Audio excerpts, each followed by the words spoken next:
Será que a China é realmente como te mostram? Por exemplo, porque quase ninguém fala de cidades como Guangzhou, uma cidade onde tudo muda, onde as mulheres não seguem aquele padrão que muita gente imagina. Elas saem, se vestem de formas diferentes, se divertem e mostram que a China não é tão comportada quanto parece.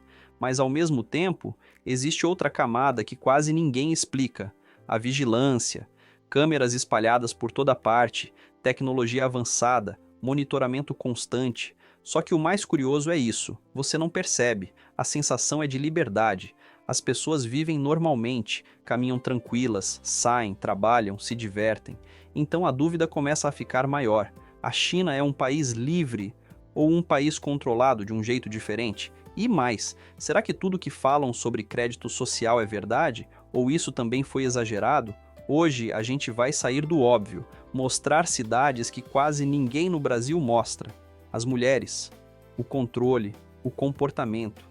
E tem outra questão que quase ninguém comenta: se a China é oficialmente comunista, por que na prática tudo gira em torno de dinheiro?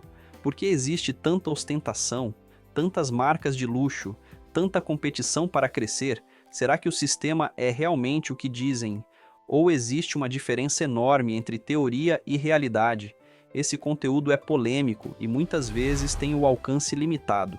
Então, antes de continuar, já deixa o seu like e comentário para ajudar esse vídeo a chegar mais longe. Guangzhou não é a China que costuma aparecer nos vídeos mais populares, não é Pequim, não é Xangai. E talvez por isso mesmo ela revele um lado que muita gente não espera. A cidade é grande, moderna, organizada, ruas largas, trânsito funcionando, prédios altos misturados com áreas comerciais cheias de movimento. Tudo parece dentro de um padrão urbano eficiente. Mas o que realmente chama a atenção não é a estrutura, são as pessoas. Mulheres caminhando normalmente pelas ruas, em grupos ou sozinhas, com estilos que variam bastante. Algumas com roupas discretas, outras com looks mais modernos, mais abertos, mais alinhados com tendências globais. Não existe um padrão único. Casais andando juntos, conversando, rindo, jovens parados na frente de lojas, mexendo no celular, tirando fotos, restaurantes cheios, mesas ocupadas, gente comendo, bebendo, conversando alto. A cidade tem vida. E isso quebra uma expectativa comum, porque muita gente imagina a China como um lugar mais rígido, mais fechado, quase mecânico.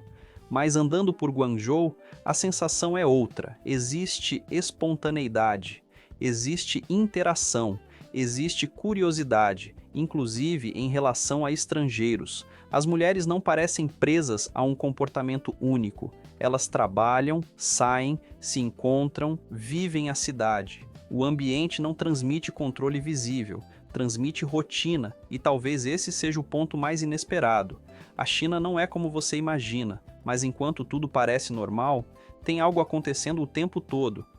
Depois de algum tempo andando por Guangzhou, uma coisa começa a chamar a atenção, não pelo que aparece, mas pelo que não aparece de forma evidente. As câmeras estão por toda parte, em postes, cruzamentos, entradas de prédios, estações de metrô, lojas, pequenas, discretas, muitas vezes quase invisíveis para quem não está procurando, mas estão ali, sempre presentes. A cidade utiliza tecnologia avançada de monitoramento urbano, reconhecimento facial, sistemas integrados, cruzamento de dados, tudo funcionando ao mesmo tempo, em segundo plano. Mas o mais curioso não é isso, é que você não sente. As pessoas caminham normalmente, conversam, riem, usam o celular, entram e saem de estabelecimentos. Não existe uma sensação constante de vigilância pressionando o comportamento. Não há clima de tensão visível. Pelo contrário, a cidade parece leve, transporte funcionando com precisão, pagamentos digitais acontecendo em segundos, filas organizadas, espaços públicos limpos. Tudo segue um fluxo eficiente, e isso cria um contraste difícil de ignorar, porque enquanto existe monitoramento, também existe liberdade de movimento. As pessoas saem, trabalham, se encontram, vivem a rotina sem interrupção. Até mesmo no ambiente digital, onde existem filtros e limitações, o uso cotidiano segue fluido para quem vive dentro desse sistema. Aplicativos locais substituem serviços globais e a vida digital continua funcionando. O controle existe, mas não é do jeito que te contaram. Uma das coisas que mais quebra a expectativa na China é perceber que o país não funciona como um bloco único. Basta mudar de cidade para que o ambiente, o comportamento e até o ritmo mudem completamente. Em Shenzhen, por exemplo, a sensação é de estar alguns anos à frente. Prédios gigantes, avenidas amplas, áreas extremamente organizadas.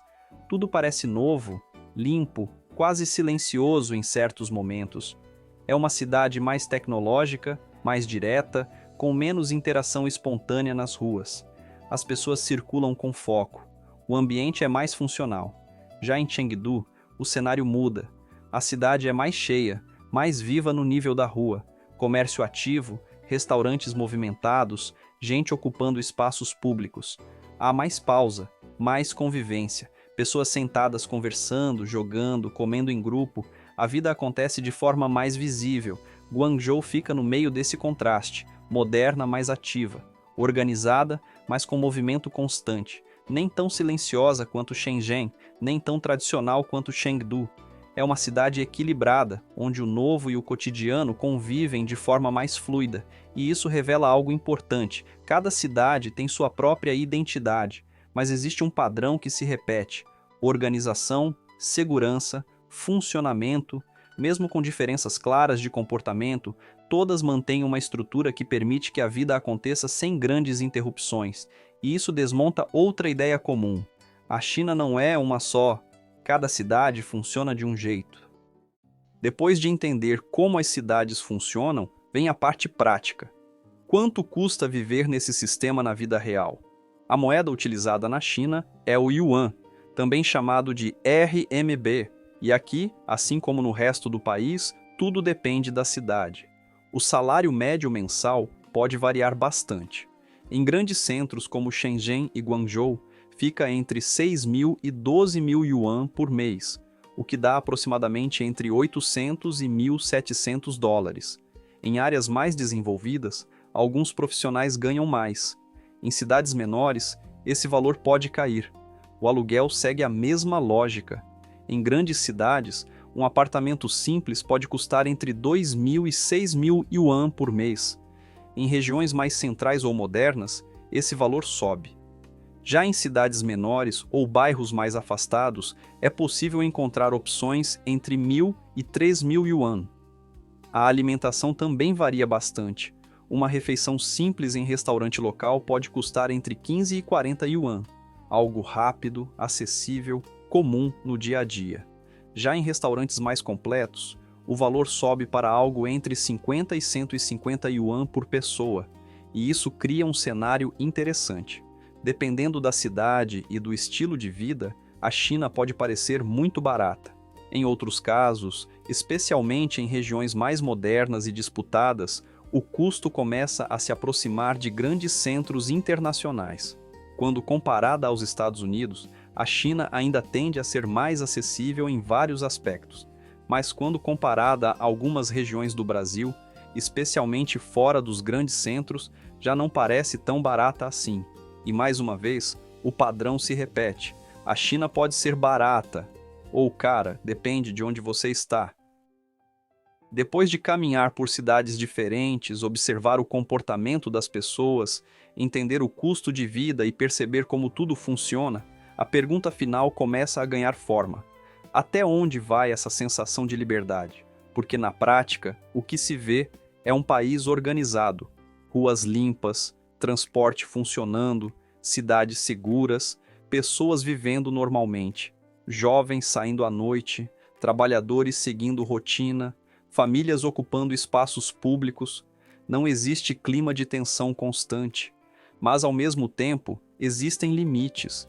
Eles não aparecem de forma direta, não estão escritos nas ruas, não são anunciados a todo momento, mas fazem parte do sistema. A vigilância está presente, o ambiente digital tem regras próprias, existe uma expectativa social forte em relação a comportamento, trabalho, família, crescimento, e isso cria um tipo diferente de controle. Não é necessariamente imposto de forma visível, é absorvido com o tempo. As pessoas vivem, trabalham, se divertem, constroem suas vidas, mas fazem isso dentro de um conjunto de regras que nem sempre precisam ser lembradas, porque já fazem parte da rotina.